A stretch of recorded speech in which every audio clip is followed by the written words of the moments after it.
Bom dia a todos, cumprimento os eminentes pares, cumprimento a senhora Procuradora Regional Eleitoral, doutora Ludmila, doutor Flávio Caldeira, que também se faz presente nessa sala virtual, cumprimentando também os nossos servidores que nos fazem e nos dão a retaguarda necessária para a realização de mais essa sessão ordinária do Tribunal Regional Eleitoral de Mato Grosso. Está aberta a sessão. Faço aqui o anúncio de alguns adiamentos, aliás, de um adiamento e de algumas retiradas de pauta, em razão da ausência justificada do relator, Dr. Gilberto Lopes Bussic. O primeiro deles, esse é adiamento, já anunciado, inclusive, pelo Dr. Sebastião Monteiro, que está com o pedido de vista, que será incluído em pauta da sessão de terça-feira da semana que vem, ou a continuação de julgamento. O 1.1, o PJE 0601775. Trata-se de uma ação de investigação judicial eleitoral por abuso de poder econômico. Cargo de deputado federal, eleição de 2018. Requerente, Procuradoria Regional Eleitoral, litisconsórcio Gisela Simona Viana de Souza, litisconsórcio também o PROS de Mato Grosso e requerido Neri Geller. Portanto, doutor Flávio Caldeira, fica aqui anunciado o adiamento deste processo com a sua reinclusão em pauta na próxima terça-feira da semana que vem, na sessão ordinária. Eu agradeço a participação. Obrigado, presidente. Bom dia a todos. Bom dia. Serão retirados de pauta 1.4, PJE 000528, recurso eleitoral em prestação de contas de candidato, cargo vereador Cuiabá, 51ª Zona Eleitoral, eleições de 2016. Recorrente, Mário Formiguieri Cavalcante, recorrido Ministério Público Eleitoral. 1.5, PJE 0600181, pedido de regularização, prestação de contas, partido político, órgão de direção estadual, exercício 2019. Requerente Partido Social Liberal, comissão provisória. E o 1.6, recurso eleitoral, prestação de contas, partido político, Várzea Grande, 49ª Zona Eleitoral, eleições de 2018. Recorrente Partido Republicano da Ordem Social de Várzea Grande, Mato Grosso. Todos, como já adiantado, da relatoria do Dr. Gilberto Lopes Bussic.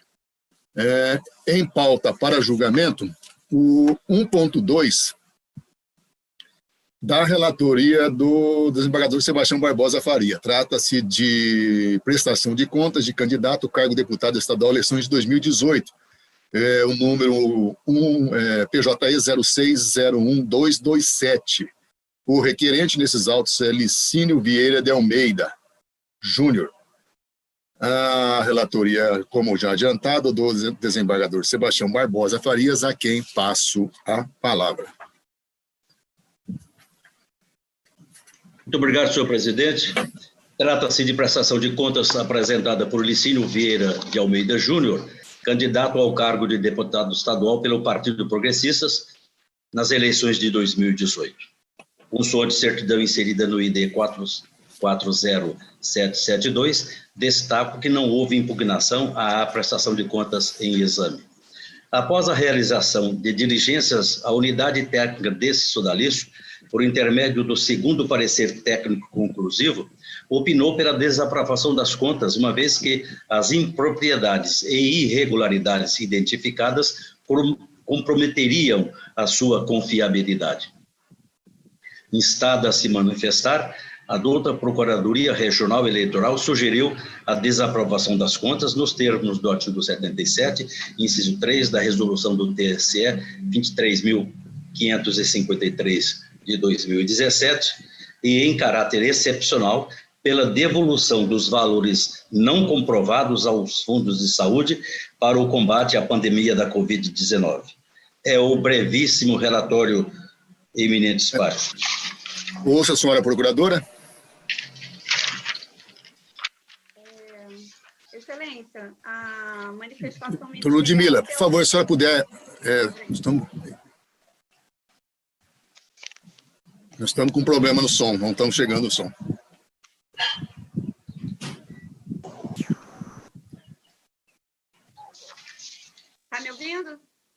Muito baixinhos. Do meu tamanho. Deixa eu ver aqui. Está no máximo. Está me ouvindo? Tá muito baixo, viu, doutora Ludmila? Se puder aumentar o volume do microfone, ali do lado do canto inferior esquerdo, na setinha tem a configuração do microfone. Se puder aumentar o volume, ou no computador aumentar o volume do computador. Deixa eu ver aqui.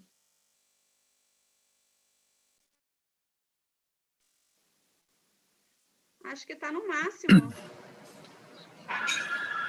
No computador também está.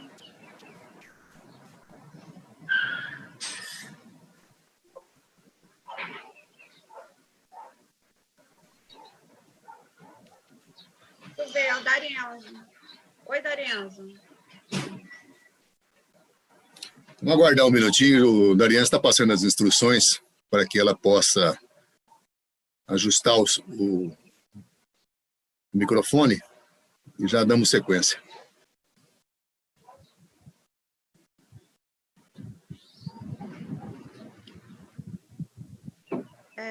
Eu vou falar. Você está me ouvindo agora? Agora sim. Estamos ouvindo agora. Não? Pode... Melhorou. Foi só falar com o Darienzo. Melhorou? Já estamos ouvindo. Então Pode. tá bom. Foi só falar com você. Obrigado, Darienzo. Tchau.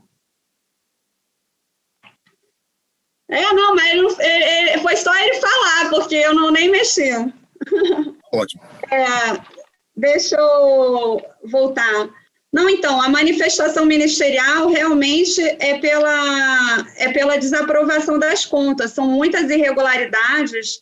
Tem as irregularidades formais, né, que não teriam problema, não trariam prejuízo, mas tem outras irregularidades graves aqui. Por exemplo, o prestador de contas não se motivou a lembrar no prazo de 72 horas para a apresentação de relatórios financeiros de campanha à Justiça Eleitoral, então foi intempestiva a apresentação de documentos, né? Mesmo depois de intimações e certidões, ele continuou inerte. Também foi omisso o prestador quanto à apresentação de comprovantes fiscais, de irregularidades de gastos eleitorais, né? E aí a ocorrência permaneceu não sanada. Então, além dessa omissão, ainda tem mais de R$5 mil para motivar o recolhimento aos cofres, ao Tesouro Público, ao Tesouro Nacional, né? Além disso, foram aplicados recursos próprios em campanha superior a 1.500, né, ao valor do patrimônio declarado à Justiça Eleitoral. Por fim, ainda tem divergência na movimentação financeira registrada na prestação de contas e aquela que foi registrada nos extratos eletrônicos. Para completar, ainda teria a necessidade de esclarecimento quanto aos nomes relacionados em relação a cheques nominados que foram compensados, mas não foram registrados na prestação de contas do candidato. São muitas irregularidades que, inclusive, perfazem mais de R$10 mil, que corresponderia a 10,30% dos recursos manejados, né? Então, além da gravidade das irregularidades, ainda pelo valor inviabiliza aplicar os princípios da razoabilidade e proporcionalidade. Então, a gente mantém a manifestação pela desaprovação das contas, Excelência. Então, está mantido o parecer, retorna a palavra ao senhor relator. O candidato Licínio Vieira de Almeida Júnior apresentou contas relativas à sua campanha ao cargo de deputado estadual, que após serem submetidas à apreciação da unidade técnica dessa Corte de Justiça, restaram identificadas as seguintes impropriedades e irregularidades. A.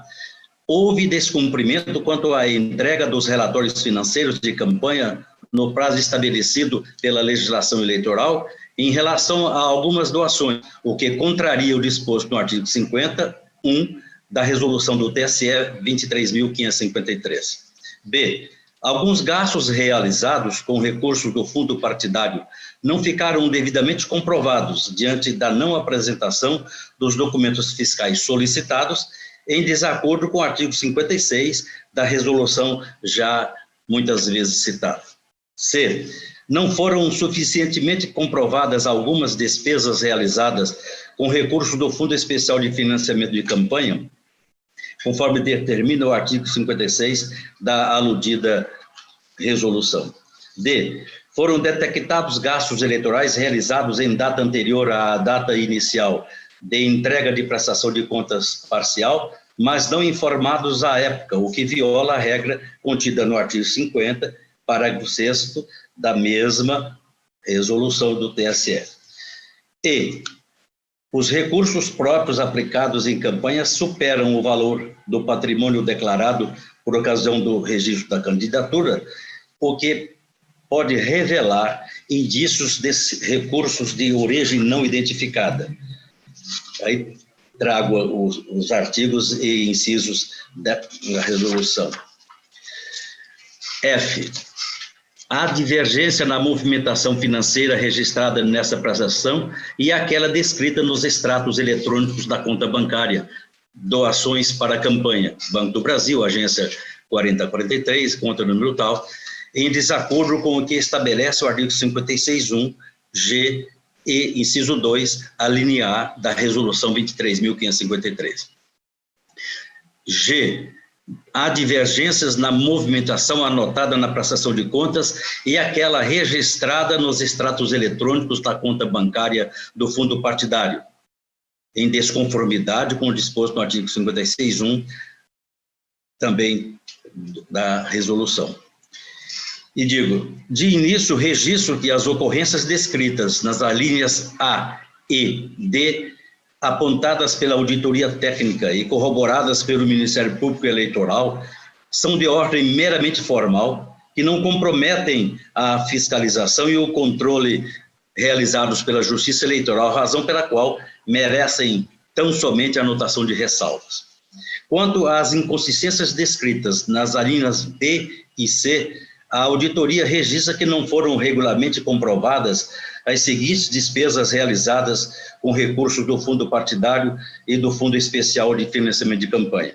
Aqui tem a relação extensa, é muito extensa, mas o total dá 5.149,29. Deixa eu fazer a leitura, mas está aqui para a documentação. Acerca deste ponto, o candidato foi intimado em 2 oportunidades para apresentar os documentos fiscais ou outros que pudessem comprovar a regularidade das contratações acima elencadas, tendo optado por permanecer omisso. Deste modo, todas as despesas acima roladas estão em desacordo com o dispor do artigo 56, inciso 2, a linha C, combinado com o artigo 63 da resolução 23.553, tratando-se, pois, de irregularidade grave que enseja o recolhimento do montante aos cofres da União, uma vez que toda verba de origem pública utilizada em campanha precisa ser suficientemente esclarecida e comprovada, o que não ocorreu nestas situações. No que se refere à impropriedade relatada na linha C, do candidato aplicados da campanha superam R$ 1.500. O valor supera em R$ 1.500 o valor do patrimônio declarado por ocasião do registro de candidatura. Entretanto, em que pese a desconfiança acerca da origem de tais recursos, não há evidências suficientes que apontem para a sua ilicitude. Trata-se, pois, de falha de menor relevância que não compromete a fiscalização realizada pela Justiça Eleitoral, sendo o caso de mera aposição de ressalvas. Em relação ao anotado na linha F, ficou comprovado que o candidato não registrou em sua contabilidade o pagamento feito mediante transferência bancária, TED, em 5/10/2018, ao fornecedor Doraci Gomes Ferreira, no valor de R$ 1.000, em que pese referida a transação constar dos extratos eletrônicos da conta bancária, doações para a campanha do Banco do Brasil. Naquela conta, aí a agenda, a conta eu não disse, mas isso a agência que é 4043. Deste modo, por se tratar de omissão de recursos manejados pelo prestador de contas, mantém-se as irregularidades descritas pelo órgão técnico. Por fim, a linha H descreve que o candidato deixou de registrar 5 cheques compensados em favor de Ana Maria Rosa da Silva, Goraci Júnior S. Almeida, Eliete Pereira da Silva, Olaria mesmo, São Pedro Limitada, e Maurício José Marques, no total de R$ 3.250, todos constantes dos extratos eletrônicos da conta bancária do fundo partidário. Assim, por se tratarem de despesas não comprovadas e pagas com recursos públicos, o imperioso se faz determinar o recolhimento da quantia aos cofres do Tesouro Nacional por força do artigo 56, inciso 1, a linha G, e inciso 2, a linha A, combinado com o artigo 82, parágrafo 1º da Resolução 23.553. Ainda quanto a este ponto, foi constatada uma divergência entre o valor declarado e o efetivamente pago ao fornecedor Dionis Alves Soares, restando não comprovada a quitação total de despesa, devendo a diferença de R$ 750 ser considerada dívida não reconhecida de campanha. Mantém-se igualmente a irregularidade de natureza grave, não sendo o caso, entretanto, de devolução do referido recurso aos cofres da União. Em arremate, considerando que foram arrecadados R$ 151.700, chega-se à conclusão de que as irregularidades remanescentes constantes nas alíneas B, C, F e G, no montante de R$ 10.149,29, representam o percentual de 6,69% dos recursos totais manejados, dando aso apenas à anotação de ressalva da sua homologação, em consonância com os princípios da razoabilidade e da proporcionalidade. Em relação a este assunto, essa Corte Regional tem reiteradamente decidido. Eu trago aqui para documentação esses julgados de nossa Justiça Eleitoral.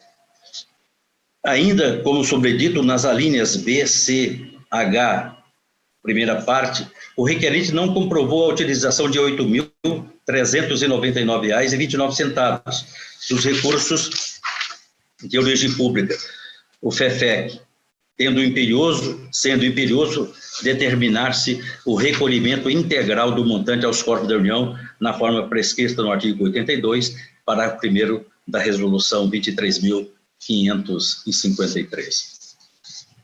Quanto a este ponto, indefiro o pleito ministerial para que tais valores sejam destinados diretamente aos fundos de saúde para o combate à pandemia, isso porque não cabe ao Poder Judiciário determinar a outro poder como se deve aplicar referido recurso, ainda porque o regramento legal supratranscrito já apresenta a solução a ser adotada ao caso concreto. E, não obstante, nada impede que, na fase de execução da medida, a Advocacia Geral da União, legítima e executora do débito, manifeste anuência quanto ao pleito formulado pela Procuradoria Regional Eleitoral e, deste modo, os recursos sejam direcionados aos fundos de saúde já mencionados. Importa registrar que este é o entendimento que vem sendo reiteradamente adotado por essa Corte Regional. Posto isto, com fulcro no artigo 77, inciso 2 da Resolução do TSE 23.553, em dissonância com o parecer ministerial que dissera que as irregularidades seriam em torno de mais de 10%, na verdade, importa em 6,69%. E digo, em dissonância com o parecer ministerial, julgo aprovadas com ressalvas as contas de campanha de Licínio Vieira de Almeida Júnior relativas às eleições de 2018.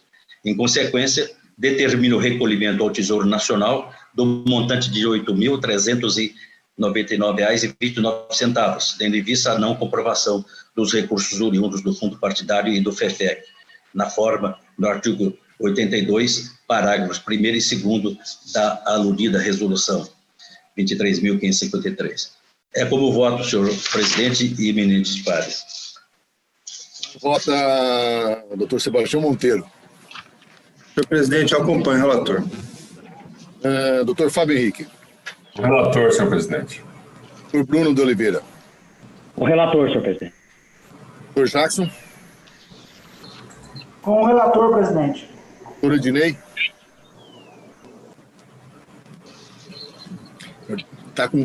Doutor Ednei, está sem o som.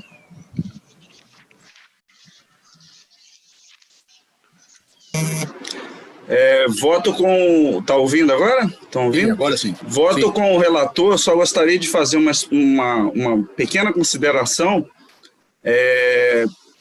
da outra participação que tive.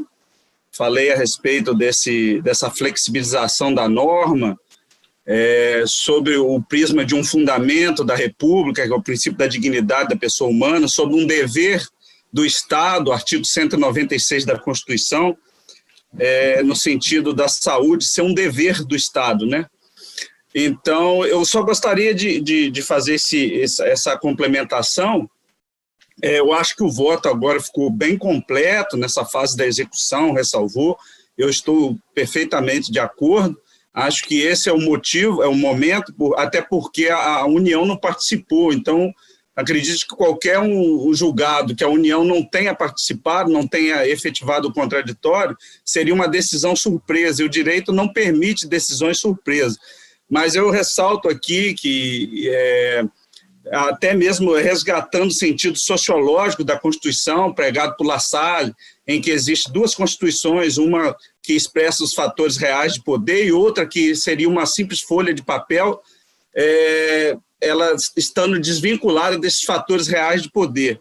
Então, eu acredito que o voto agora ficou completo. Eu só vejo essa dificuldade de operacionalizar isso aí, até porque a União não participou, a Advocacia da União não participou, não houve contraditório, ficaria difícil destinar essa verba para outros fins.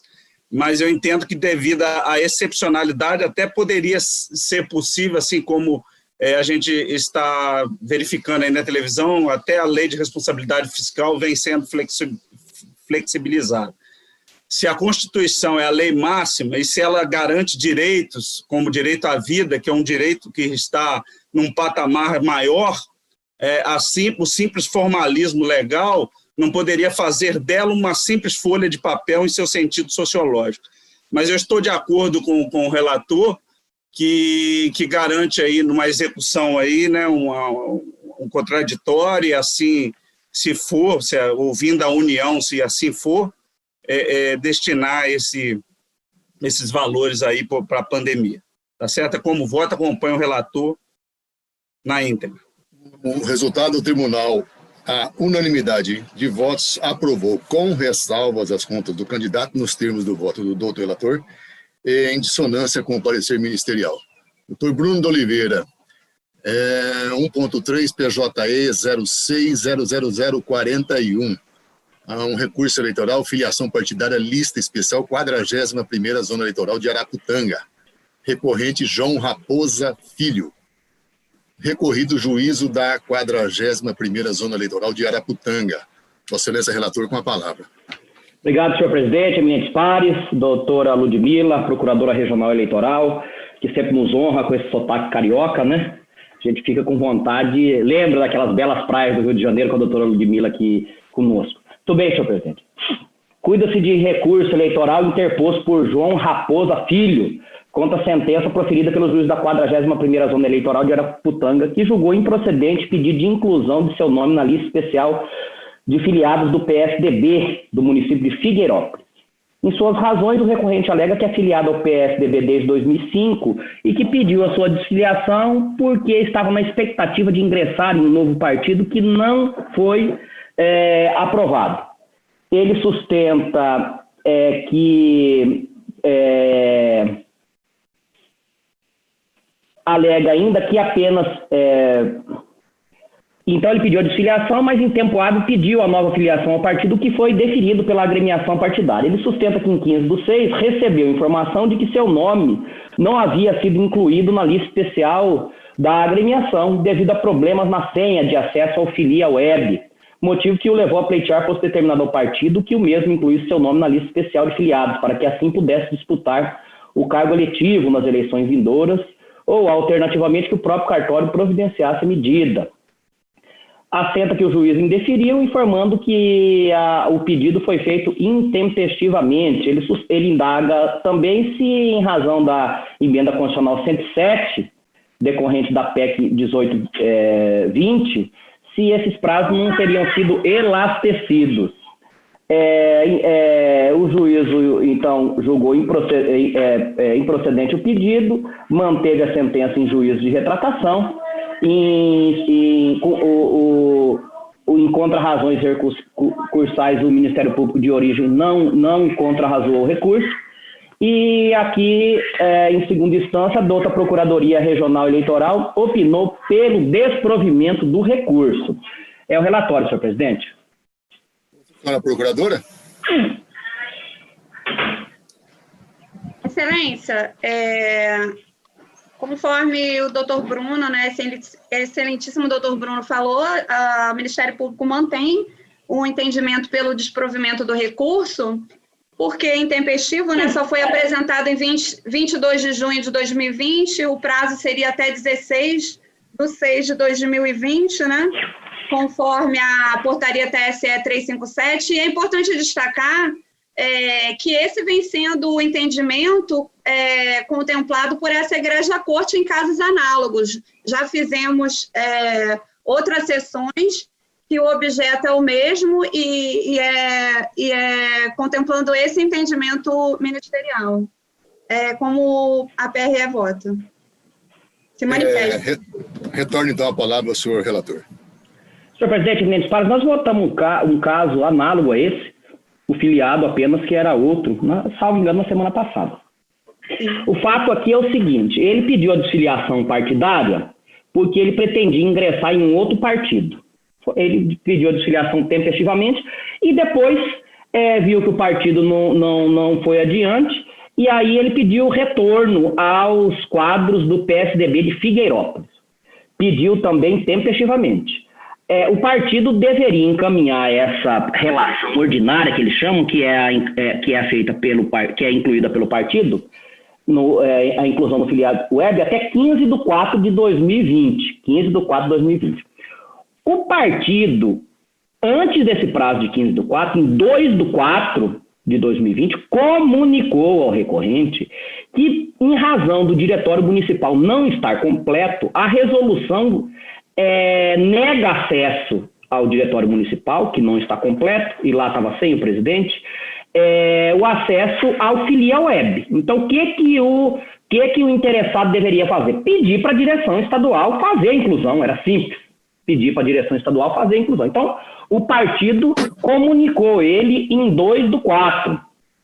Em 24/4, houve a publicação na internet das relações oficiais de filiados. Obviamente, ele não constou nessa relação, porque o partido não fez o lançamento e ele também não requereu a direção estadual. Muito bem. Além disso, de 15/4 a 16/6, ele poderia requerer ao juiz, se houvesse negligência do partido, ou podia justificar essa inconsistência, ele poderia requerer ao juiz que o incluísse na lista especial. Aí o juiz oficiaria ao partido, à direção estadual, para que incluísse na lista especial. Só que o prazo era de 15 a 16/6.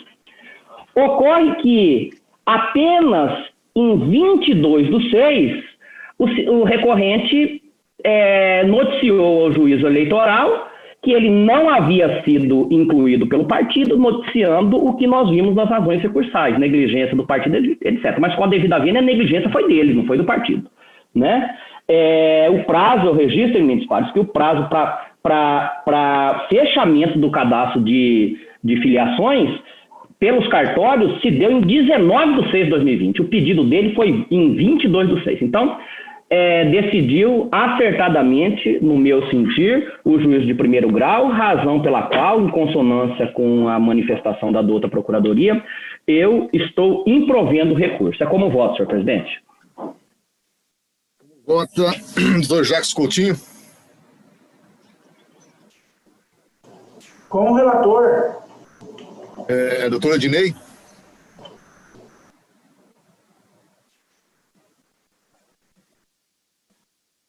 Com o relator, presidente. Doutor desembargador Sebastião Barbosa. O relator. Sebastião Monteiro. Acompanho. E doutor Fábio Henrique. O relator, presidente. Então, o resultado, o tribunal, a unanimidade de votos, desproveu o recurso nos termos do voto do doutor relator em consonância com o parecer ministerial. Temos mais 3 processos de natureza administrativa. Eu vou começar com o primeiro deles, da minha relatoria. Os 3 são da minha relatoria. O 1.7 é o PJI 0600456. Trata-se de um processo administrativo relacionado à proposta de alteração da resolução 1152/2012 do Regimento Interno do Tribunal Regional Eleitoral de Mato Grosso. O interessado aqui é a Procuradoria Regional Eleitoral. Nós já fizemos encaminhamento aos eminentes pares da proposição, dos termos da proposição, já de todos conhecida, mas só para sintetizar, linhas gerais, o que se propõe aqui é uma alteração no artigo 62 do Regimento Interno e também no 142 do mesmo Regimento Interno. O 62, ele tem uma redação que ele praticamente obriga o procurador regional eleitoral a falar em primeiro lugar nos processos em que for parte, ou seja, não faz distinção se ele atua aí na condição de recorrente ou recorrido, fala em que for parte. E, evidentemente, para se resguardar o devido processo legal, e o contraditório faz parte do devido processo legal, é um dos seus corolários, é necessário que façamos uma alteração regimental para estabelecer que o Ministério Público, quando atuar na condição de recorrido, ele possa se manifestar posteriormente à sustentação feita pelo recorrente. Seria uma coisa sem sentido estabelecer que o Ministério Público, na condição de recorrido, fale primeiro, até porque, se você fala, é necessário que haja a condição de você estabelecer esse contraditório. E aqui, na colocação que se fazia, pelo menos na previsão regimental do atual artigo 62, ele estaria sempre atuando, sempre falando em primeiro lugar, e isso estaríamos ofendendo até o princípio da paridade de armas. Então, aqui nós estamos acolhendo, né, para que haja, sim, na condição, quando ele atuar na condição de recorrido, ele possa falar, evidentemente, posteriormente à manifestação do recorrente. E no artigo 142, é uma questão apenas, eu digo até de adequação do nosso 142, que diz o seguinte: a proposição de qualquer membro, é possível, qualquer colega integrante da corte pode fazer proposição de alteração regimental. Então, o que se propõe aqui pelo Ministério Público Eleitoral é que ele possa ser ouvido também nessas questões. E eu também vejo aqui uma necessidade de adequarmos ao 142 do nosso regimento interno, que diz o seguinte: quando se tratar de reforma geral, o Ministério Público também será ouvido, reforma geral no aspecto regimental. Então, quando se propõe uma questão pontual por algum dos membros, nada mais óbvio que nós tenhamos aí uma simetria, né, de que quando ele possa manifestar na proposição de reforma geral, quando se for uma proposição de regimento, de alteração regimental pontual, também ele possa ser ouvido. Então, eu estou aqui, em suma, acolhendo a proposição do Ministério Público Eleitoral, e eu consulto aos eminentes pares que já tiveram conhecimento prévio dessa manifestação do MP eleitoral, se há alguma consideração, se podemos dar por aprovada, se tem alguma observação com relação ao tema. Ok? Podemos dar por aprovada? Doutora Ludmila pediu a palavra, senhor presidente. O microfone dela está desligado. É isso, doutora Ludmila? Tá conseguindo me ouvir? Que está com agora problema. Sim. Agora sim. Não, sim. É só um esclarecimento, porque muito embora a redação que teria sido sugerida, né, para constar no artigo 62, a sugestão da PRE, né, fosse simplesmente para tirar a parte do artigo, eu achei muito salutar a sugestão que teria sido dada pela Coordenadoria do Registro de Informações Processuais do TRE, porque, fazendo uma reflexão, um meia-culpa, assim, está melhor até, porque a gente só pede para tirar parte do texto, do parágrafo 2º do artigo 62, para constar nas situações em que funcionar como fiscal da lei, o PRE se manifestará após as partes. E aí tiraria a outra parte do artigo. A sugestão que a Ângela Aparecida, né, Gabana de Queiroz, da Coordenadoria de Registro de Informações Processuais, ela dá na manifestação que está juntada aos autos, ela faz uma diferença e fica mais claro. Fala o PRE, né, no parágrafo 2º, o PRE falará em primeiro lugar nos processos em que for autor ou em que o Ministério Público de origem for recorrente. Nas situações em que funcionar como fiscal da lei, manifestar-se-á após as partes. Achei muito boa a redação. Bem, era só para esclarecer qual que vigoraria, né? A sugerida do PRE ou a coordenadoria. Na verdade, está sendo estabelecido no 62, o parágrafo 2º está com a redação nesses termos. O procurador regional eleitoral fará em primeiro lugar nos processos em que for autor ou em que o Ministério Público de origem for recorrente. Nas situações em que funcionar como fiscal da lei, manifestar-se-á após as partes. Está nesses termos. Então, o tribunal, à unanimidade, acolheu a proposição ofertada pela outra Procuradoria Regional Eleitoral para alterar em parte a Resolução 1152/2012, que dispõe sobre o regimento interno do Tribunal Regional Eleitoral de Mato Grosso, nos termos do voto deste relator. O 1.7, desculpa, 1.7 é esse que nós estamos votando. Na verdade, 1.8 e 1.2 para atuarem em zonas eleitorais de Mato Grosso. O 1.8 refere-se à 31ª Zona Eleitoral de Canarana, exceção de registros e membros e juízes eleitorais, que propõe, o interessado, melhor dizendo. E 1.9 é o PJE 0600367, refere-se também à designação de juiz eleitoral para a 27ª Zona Eleitoral de Juara. Em ambos, segundo as informações, né, do juiz, os critérios que nós temos estabelecidos no edital e nas nossas resoluções que tratam do tema, foi apontado o juiz mais antigo que não tem exercido a jurisdição eleitoral, e para a comarca, ou melhor dizendo, para a zona eleitoral de Canarana, está sendo indicado o nome do juiz Dr. Conrado Machado Simão, que é o juiz de direito da primeira vara da comarca de Canarana para jurisdicionar a 30ª zona eleitoral no referido município. E, em relação à 27ª zona eleitoral de Juara, aqui está sendo indicado o doutor Juliano Hermes da Silva, que é o juiz também da primeira vara da comarca de Juara, que passará então a jurisdicionar a 27ª zona eleitoral no aludido município.